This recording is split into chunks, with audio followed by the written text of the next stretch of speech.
What's up? What's up, guys? Anui here with another video talking about what we know about the Halloween update and the content coming with the Halloween update. I will also be talking about some major changes with the Halloween event and touching a little on the drama. Not a lot, as the drama's drama and I don't really like drama. And with that out of the way, let's get into the video. Some stuff getting added this Halloween event is the returning weapon, Boo Buster. The Boo Buster is a primary futuristic weapon that locks onto the nearest target when firing.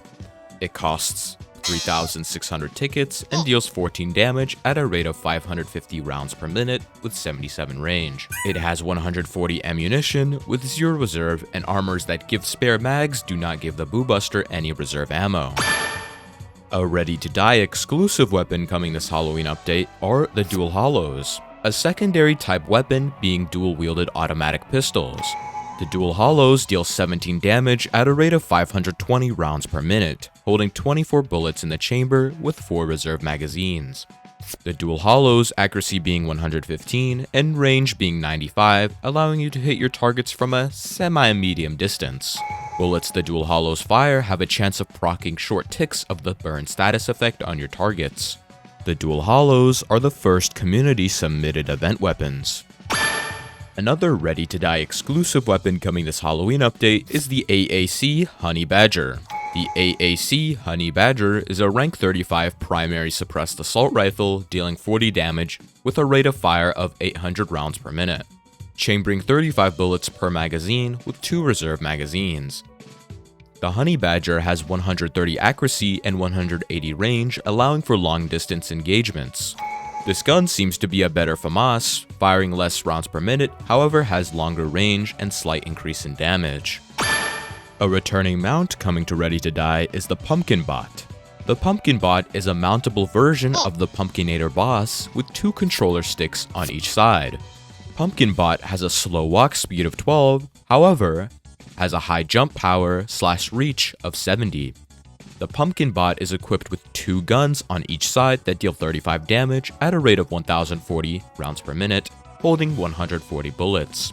These guns do not need to be aimed as they have aimbot, however, your target needs to be within 90 degrees of peripheral vision for the aimbot to work, and these guns have 80 range.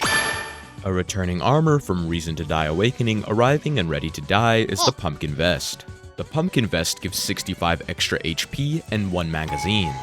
The Pumpkin Vest is also fireproof, meaning you are immune to the burn status effect. This is basically just a better, limited time fire vest. Some returning items coming this update are the OO-Nade, Boo Blast, Pie, Candy Corn, Sticky OO, and possibly more.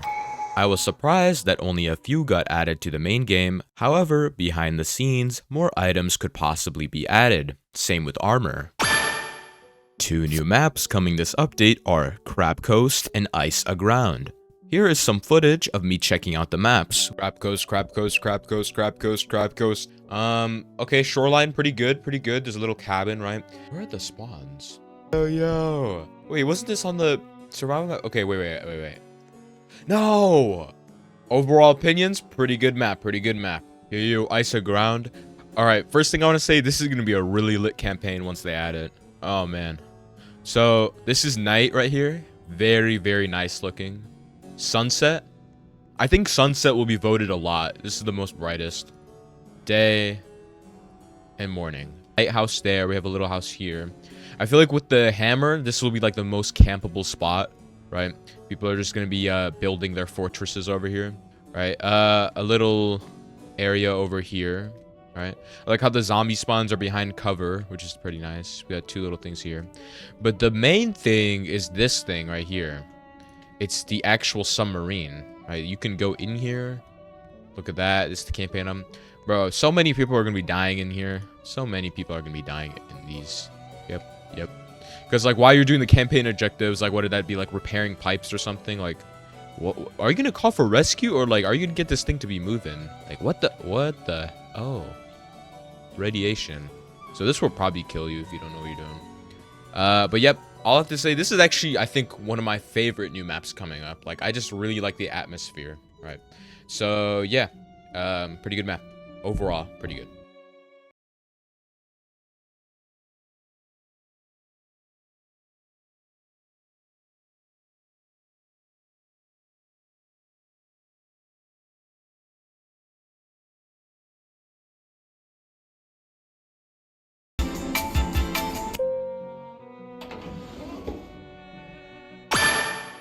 Remap changes for the port, boathouse, and 1930s King Street are coming in this update.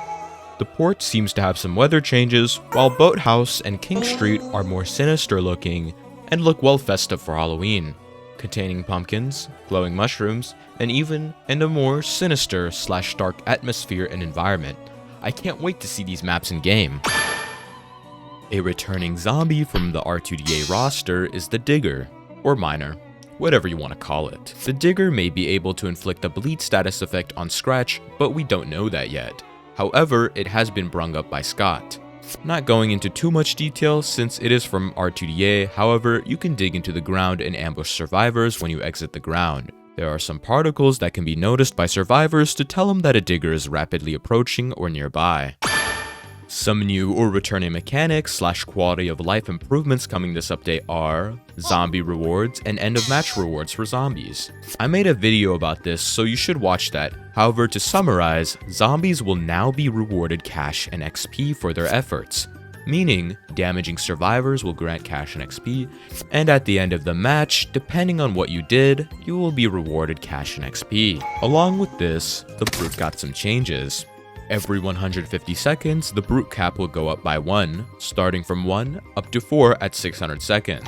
This should be a good replacement to the champion, however, Ailbric is still insistent on adding it. I don't mind, however, try to dumb down the stats so it isn't just overkill. Zombies don't need a big buff skeleton that one-taps survivors to end the round for them. Just nerf survivors if they're too OP, but that's for another video. Whenever Ailbric finishes up AI zombies, normal zombies will be removed and all player-controlled mobs will be special. This will definitely be an interesting change, however, I just included this because I don't know if it's coming this update, but it may. However, he doesn't specify when he'll finish up the AI zombies, so maybe this will come for 004. Parties and contracts will be coming back this update. Parties will allow you to work more cooperatively with your friends and grant extra cash and XP on kills. Also, a percentage of the cash or XP will go to your party mates, meaning that if I kill a Brute with 50% cash bonus, I will get 225 cash, and my team should be getting 75 cash or so, depending on how Ailbric does parties. Contracts are like quests, and upon completion will grant cash and XP, or special items such as the angel skins or flag skins, as seen in old R2DA. These contracts can go from simple kill requirements to killing with specific guns or saving survivors, from being tongued, mauled, or if you defib them. A feature on some guns is returning this update. Hard impact allows for some guns, such as the Barrett, that had 4 impact in R2DA, to pierce up to 4 zombies with 1 bullet. Hard impact makes these guns good for crowd control, however, the zombies must be close or lined up with each other so the bullet makes contact with all of them at once. Double XP Fridays will no longer only be on Friday and instead on the weekend in Eastern Standard Time. So from Friday to Sunday on a specific time would double XP start and end. This should allow for easier ranking along with parties and contracts. Along with this, the XP curve has went down by 30% each rank. Ailbric, you are doing good and I love that. On update day, being the 31st, the following game passes will be off sale.